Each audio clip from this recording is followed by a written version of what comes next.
I've been a pilot since I was 16 years old, so I'm going to try to not get emotional because it's really not my personality that much. But neither is mine. I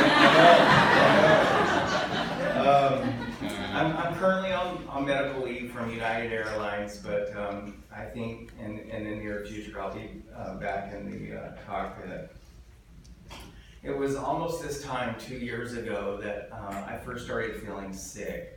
I was one of those people that really never got sick. I hardly ever missed any school when I was younger, and so when I first started getting sick, I knew something was really wrong.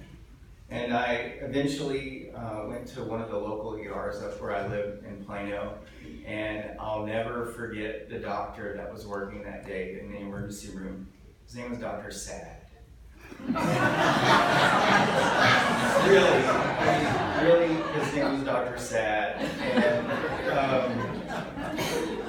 after some blood work and some tests, he came in the room and he said, I think you have lymphoma or leukemia.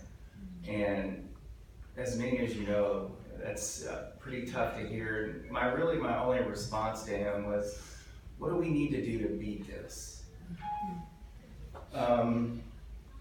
Never in a million years did I ever think that I would get cancer.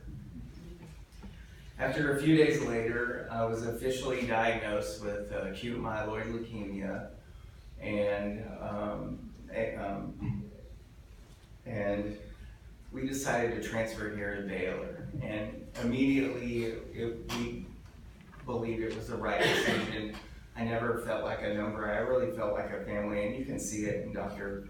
Pinero's, attitude. The doctors here and the nurses, they really do care about it here. I was so sick here when I first arrived that my first chemotherapy, almost all of it, I was done on a ventilator. That's how bad off I was, completely unconscious.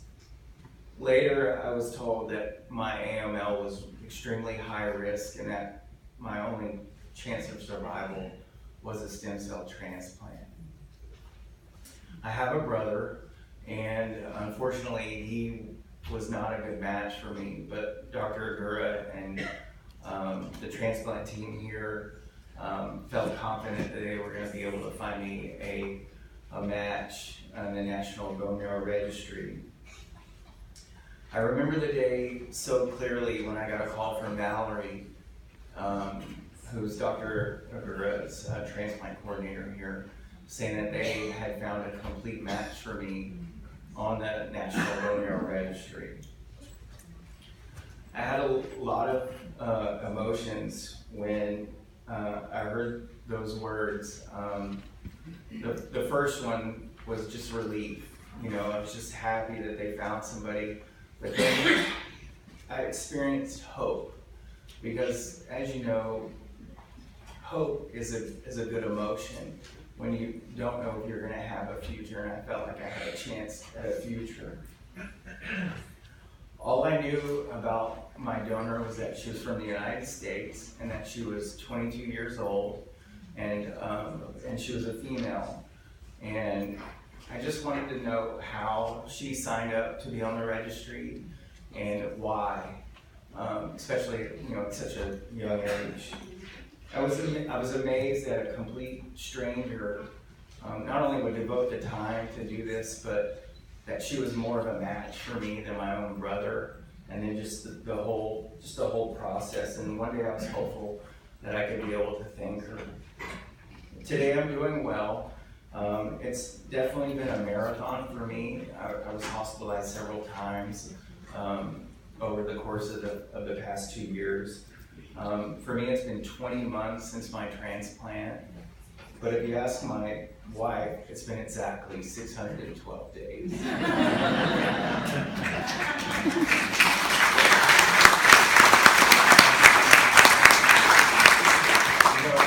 I mentioned my wife Jennifer, and she's the best caregiver, and I just want to thank her and my family, especially the ones that brought me food up here to eat. Of course, my faith, I'd like to thank God because I had so many people across the country, if not the world, praying for me. And organizations like Be the Match, that people that donate their time and spread the word about stem cell transplants for everyone.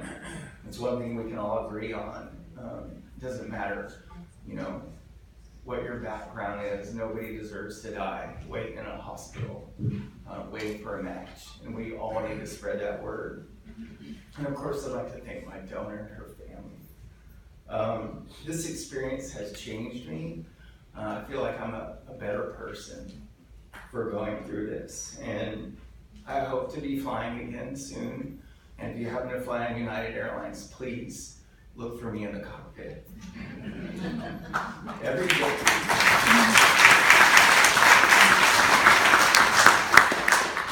My motto since this experience is every day is a gift. Thank you.